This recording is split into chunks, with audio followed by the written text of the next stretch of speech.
আসসালামু আলাইকুম। সবাইকে স্বাগত জানাচ্ছি আমি নাইম ফাথম মুবিন। শুরুতে সংবাদ শিরোনাম। বাংলাদেশের সর্বশেষ গুরুত্বপূর্ণ আপডেট সংবাদে আপনাকে স্বাগত। শুরুতেই সংবাদ শিরোনাম, পরে বিস্তারিত। প্রথমেই জানাবো আমাদের হাতে থাকা সর্বশেষ গুরুত্বপূর্ণ সবথেকে তাজা আপডেট সংবাদ। জরুরি বৈঠক শেষে বিবৃতি দিল ইসলামী আন্দোলন বাংলাদেশ। জুলাই গণঅভ্যুত্থানের পর দেশজাতি ও ইসলামের স্বার্থে পীর সাহেব চরমোনাই ইসলামপন্থীদের এক বক্স নীতির ঘোষণা করেছেন। সেই নীতিতে ইসলামী আন্দোলন বাংলাদেশ এখনও অটল থেকে কাজ করে যাচ্ছে বলে জানিয়েছে দলটির যুগ্ম মহাসচিব ও দলীয় মুখপাত্র মাওলানা গাজী আতাউর রহমান। আজ বিকেলে অনুষ্ঠিত দলের এক জরুরি বৈঠক শেষে তিনি এসব কথা বলেছেন। এরপর জানাবো 11 দলীয় ঐক্য অটুট রাখতে ন্যায্যতার ভিত্তিতে আসন সমঝোতা হওয়া প্রয়োজন বলছে খেলাফতে মজলিস। খেলাফতে মজলিসের পক্ষ থেকে বলা হয়েছে তারা জামাতের সঙ্গে জোটে থাকবে। তারা যে কোনো মূল্যে জামাতের সঙ্গে জোটে থাকতে চায়। তাই তারা জানিয়েছে তাদের আসন সমঝোতার জন্য ন্যায্যতার ভিত্তিতে আসন সমঝোতা হওয়া উচিত। যে দল যতটা শক্তিশালী সে অনুযায়ী তাদেরকে সেভাবেই আসন দেওয়া উচিত বলে মনে করা হচ্ছে। এদিকে ঝুঁকিপূর্ণ অবৈধ গ্যাস লাইন উচ্ছেদে বাধা, ক্ষয়ক্ষতির দায় নেবে না তিতাস। রাজধানীর শনিরাখড়া এলাকায় উচ্চচাপ বিশিষ্ট মারাত্মক ঝুঁকিপূর্ণ অবৈধ গ্যাস লাইন উচ্ছেদে বাধা প্রদান এবং তিতাস গ্যাসের কর্মকর্তা কর্মচারীদের উপর হামলার ঘটনা ঘটেছে।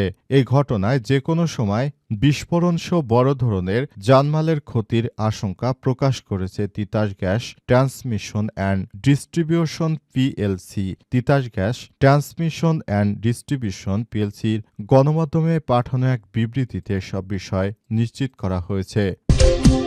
জানাবো ৫ দিনে ৩৮০টি আপিল শুনানি, ২৭৭টি মঞ্জুর, না মঞ্জুর ৮১টি। প্রার্থিতা ফিরে পেতে এখন পর্যন্ত মোট ৩৮০টি আপিল শুনানি হয়েছে। এর মধ্যে ২৭৭টি আপিল মঞ্জুর করা হয়েছে, নামঞ্জুর করা হয়েছে ৮১টি এবং পেন্ডিং আছে ২৩টি শুনানি। আগামী ১৮ জানুয়ারি পর্যন্ত শুনানি চলবে বলে জানিয়েছে নির্বাচন কমিশন। এবং সর্বশেষ জানাবো নির্বাচনের সময় অন্তর্বর্তীকালীন সরকার সম্পূর্ণ নিরপেক্ষ থাকবে বলে জানিয়েছেন ডক্টর মোহাম্মদ ইউনূস। এবারে জাতীয় সংসদ নির্বাচন হবে ইতিহাসের সবথেকে ভালো মানের একটি নির্বাচন বলে দাবি করেছেন অন্তর্বর্তীকালীন সরকারের প্রধান উপদেষ্টা প্রফেসর ডক্টর মোহাম্মদ ইউনূস। তিনি বলেছেন নির্বাচনের সময় সরকার নিরপেক্ষ থাকবে। এবারের নির্বাচন হবে ইতিহাসের সবথেকে ভালো ও সুন্দর একটি জাতীয় সংসদ নির্বাচন। প্রিয় দর্শক, এতক্ষণ শুনছিলেন সংবাদ শিরোনাম, এবারে বিস্তারিত।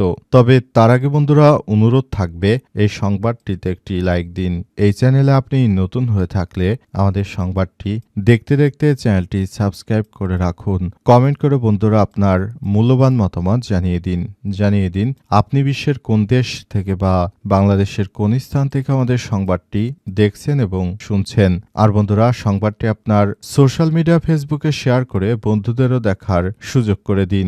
গাজা যুদ্ধে আপনি যদি নিরীহ ফিলিস্তিনিদের ভালোবেসে থাকেন কমেন্টে ইয়েস লিখে বিশ্ববাসীকে জানিয়ে দিন। গাজা যুদ্ধে আপনি যদি নিরীহ ফিলিস্তিনিদের ভালোবেসে থাকেন কমেন্টে ইয়েস লিখে পুরো বিশ্বকে জানিয়ে দিন। এবারে বিস্তারিত। জরুরি বৈঠক শেষে বিবৃতি দিল ইসলামী আন্দোলন বাংলাদেশ। জুলাই গণঅভ্যুত্থানের পর দেশ জাতি ইসলামের স্বার্থে পীর সাহেব চরমোনাই ইসলামপন্থীদের এক বক্স নীতির ঘোষণা করেছেন। সেই নীতিতে ইসলামী আন্দোলন বাংলাদেশ এখনও অটল থেকে কাজ করে যাচ্ছে বলে জানিয়েছে দলটির যুগ্ম মহাসচিব ও দলীয় মুখপাত্র মাওলানা গাজী আতাউর রহমান। বিকেলে অনুষ্ঠিত দলের এক জরুরি বৈঠক শেষে বিবৃতিতে তিনি এসব কথা বলেছেন। গাজী আতাউর রহমান বলেন, আমাদের পারস্পরিক আলোচনা চলমান, ইনশাল্লাহ দ্রুতই এক বক্স নীতিতে রূপরেখা এবং ধরন পরিষ্কার হবে ইনশাল্লাহ। রাজনৈতিক মহল, সাংবাদিক, দেশপ্রেমিক জনতা সহ যারাই আমাদের পাশে রয়েছেন তাদেরকে বলবো আপনারা ধৈর্যহারা হবেন না। আমরা এক বক্স নীতিতেই চলব। যে এক বক্স নীতি এতদিন ধরে আমরা একই আদর্শ লালন করে আসছি, আশা করছি এবারও জাতীয় সংসদ নির্বাচনে সেই এক বক্স নীতিতে আমরা অটুট থাকব। কারণ এক বক্স নীতির মধ্য দিয়ে আমরা বাংলাদেশটাকে আমাদের কাঙ্ক্ষিত বাংলাদেশে রূপ দিতে চাই বলে জানান তারা। সেজন্য আগামী জাতীয় সংসদ নির্বাচনে সবাই এক বক্স নীতিতে বিশ্বাস করতে হবে এবং সে অনুযায়ী সবাইকে কাজ করতে হবে। পুরো বাংলাদেশের সিস্টেমেটিক ওয়েতে নতুন করে সবকিছু সাজাতে হবে এবং নতুন বাংলাদেশ গড়ে তুলতে হবে। এজন্য সবাইকে নিয়ে আমরা একসঙ্গে কাজ করতে চাই, নতুন বাংলাদেশ গড়ে তুলতে চাই বলে জানিয়েছে তারা। অন্তর্বর্তীকালীন সরকারের প্রধান উপদেষ্টা প্রফেসর ডক্টর মোহাম্মদ ইউনূসের সরকার তিনি যে নতুন বাংলাদেশ গড়ে তুলতে চান সে অনুযায়ী সবাইকে একসঙ্গে কাজ করতে হবে। সবাইকে মিলেমিশে একটি সুন্দর বাংলাদেশ গড়ে তোলার প্রত্যয় ব্যক্ত করেছেন চরমোনাই পীর। এ সময় তিনি সম্মিলিতভাবে সবাইকে আগামীতে নতুন বাংলাদেশ গড়ে তোলার উপরে গুরুত্ব আরোপ করেন এবং পুরো বাংলাদেশটাকে সুন্দরভাবে সাজিয়ে গুছিয়ে নেওয়ার জন্য কাজ করতে উৎসাহিত করেছেন। ১১ দলীয় ঐক্য অটুট রাখতে ন্যায্যতার ভিত্তিতে আসন সমঝোতা হওয়া প্রয়োজন বলছে খেলাফতে মজলিস। ত্রয়োদশ জাতীয় সংসদ নির্বাচনে ১১ দলীয় সমঝোতা কেন্দ্রিক উদ্ভূত পরিস্থিতিতে খেলাফতে মজলিসের কেন্দ্রীয় মজলিসের শুরুর জরুরি এক অধিবেশনের অনুষ্ঠিত হয়েছে। রাজধানীর শাহজাহানপুরে একটি মিলনায়তনে বুধবার ১৪ জানুয়ারি বেলা ১১টা থেকে বিকাল ৪টা পর্যন্ত এই বৈঠক অনুষ্ঠিত হয়। খেলাফতে মজলিসের কেন্দ্রীয় প্রচার সম্পাদক প্রকৌশলী আব্দুল হাফিজ খসরুর পাঠানো এক সংবাদ বিজ্ঞপ্তিতে এই তথ্য জানানো হয়েছে।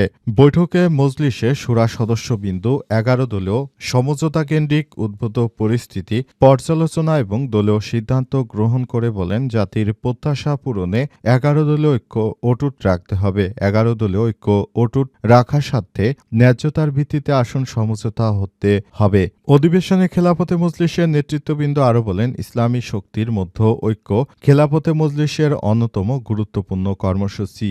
এক আসনে একটি ইসলামী দলের প্রার্থী নিয়ে যেই নির্বাচন সমঝোতা বা অন বক্স পলিসি তা আনুষ্ঠানিকভাবে প্রথম প্রস্তাব করেছিলেন খেলাফতে মজলিসের মহাসচিব ডক্টর আহমেদ আব্দুল কাদের। ২০২৩ সালের ১৭ সেপ্টেম্বর বাংলাদেশ খেলাফতে মজলিসের উদ্যোগে জাতীয় প্রেস ক্লাবে আয়োজিত এক সেমিনারে জনাব ডক্টর আহমেদ আব্দুল কাদের জাতীয় নির্বাচনী ইসলামপন্থীদের ঐক্যবদ্ধ হওয়ার তাগিদ দিয়ে উপরোক্ত প্রস্তাবনা পেশ করেছিলেন বলে জানা গেছে। ঝুঁকিপূর্ণ অবৈধ গ্যাস লাইন উচ্ছেদে বাধা, ক্ষতিগ্রস্তদের দায় নেবে না তিতাস। রাজধানীর শনির আখড়া এলাকায় উচ্চ চাপ বিশিষ্ট মারাত্মক ঝুঁকিপূর্ণ অবৈধ গ্যাস লাইন উচ্ছেদে বাধা প্রদান এবং তিতাস গ্যাসের কর্মকর্তা কর্মচারীদের উপর হামলার ঘটনা ঘটেছে। এই ঘটনায় যে কোনো সময় বিস্ফোরণসহ বড় ধরনের জানমালের ক্ষতির আশঙ্কা করছে Titas gas transmission and distribution PLC. আজ Titas gas transmission and distribution পিএলসির গণমাধ্যমে পাঠানো এক বিবৃতিতে এই তথ্য জানানো হয়েছে। বিবৃতিতে বলা হয়েছে, গেল ১২ জানুয়ারি বিদ্যুৎ জ্বালানি খনিজ সম্পদ মন্ত্রণালয় কর্তৃক নিয়োজিত এক্সিকিউটিভ ম্যাজিস্ট্রেটের নেতৃত্বে তিতাস গ্যাস টি&ডি পিএলসির আওতাধীন ৫ নং রোড এলাকায় এই ঘটনা ঘটেছে এবং সেখানে ঝুঁকিপূর্ণ জায়গায় তারা মেরামত করতে গেলে এলাকার মানুষ বাধা দেয়। সুতরাং এখন আর তিতাস এইসব জায়গার কোনো দায়িত্ব নেবে না। যদি সেখানে বড় ধরনের কোনো সমস্যার সৃষ্টি হয়, এক্ষেত্রে যারা বাধা দিয়েছে তাদেরকে দায় নিতে হবে বলে জানানো হয়েছে এবং সেখান থেকে বলা হয়েছে সবাইকে যার যার জায়গা থেকে আরও বেশি সতর্ক থাকতে হবে এবং বলা হচ্ছে নতুন করে আবার যেন সমস্যা সৃষ্টি না হয় এজন্য সবাইকে আরও দায়িত্বশীল আচরণ করতে বলা হয়েছে, কিন্তু তারা ওখান থেকে কিছু করবে না বলে জানিয়েছে এবং সেখানে যদি কোনো বিশৃঙ্খল পরিস্থিতি হয় তিতাসের দায় নেবে না।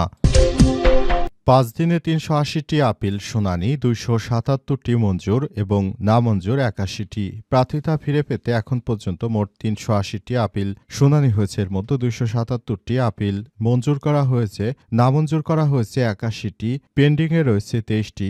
আগামী ১৮ জানুয়ারি পর্যন্ত শুনানি চলবে। বুধবার ১৪ জানুয়ারি আপিল শুনানি শেষে নির্বাচন কমিশন ইসির সিনিয়র সচিব আক্তার আহমেদ এই তথ্য নিশ্চিত করেন। ইসি সচিব জানিয়েছে, আপিলের পঞ্চম দিনে মোট ১০০টি শুনানি হয়েছে। এর মধ্যে ৭৩টি আপিল মঞ্জুর হয়েছে নানা কারণে, ১৭টি আপিল নামঞ্জুর করা হয়েছে। একই সঙ্গে 10টি আপিল পেন্ডিং রাখা হয়েছে। কমিশনের ঘোষিত সময়সূচি অনুযায়ী আজ ক্রমিক নম্বর ২৮১ থেকে ৩৮০ পর্যন্ত আপিলের শুনানি অনুষ্ঠিত হয়েছে। পোস্টাল ব্যালটে প্রতীকের সিরিয়াল নিয়ে বাংলাদেশ জাতীয়তাবাদী দল বিএনপির অভিযোগ নিয়ে সাংবাদিকদের এক প্রশ্নের জবাবে আক্তার আহমেদ বলেন, গেজেটের ধারাবাহিকতা হিসাব করে পোস্টাল ব্যালটের প্রতীক ছাপানো হয়েছে। এছাড়া বাহরাইনের একটি ডেলিভারি পয়েন্ট থেকে অন্যের পোস্টাল ব্যালটের খাম সরবরাহের বিষয়টি নিয়ে জানতে চাইলে তিনি বলেন, বিষয়টি দেশটির পোস্ট অফিস তদন্ত করবে। উল্লেখ্য, তফসিল অনুযায়ী রিটার্নিং কর্মকর্তা চূড়ান্ত প্রার্থী তালিকা প্রকাশ করে প্রতীক বরাদ্দ দেবেন ২১শে জানুয়ারি। নির্বাচনী প্রচারণা শুরু হবে ২২শে জানুয়ারি। প্রচারণা চালানো যাবে ১০ই ফেব্রুয়ারি সকাল ৭:৩০ পর্যন্ত। আর ভোটগ্রহণ অনুষ্ঠিত হবে ১২ই ফেব্রুয়ারি বৃহস্পতিবার সকাল ৭:৩০ থেকে বিকাল ৪:৩০ পর্যন্ত।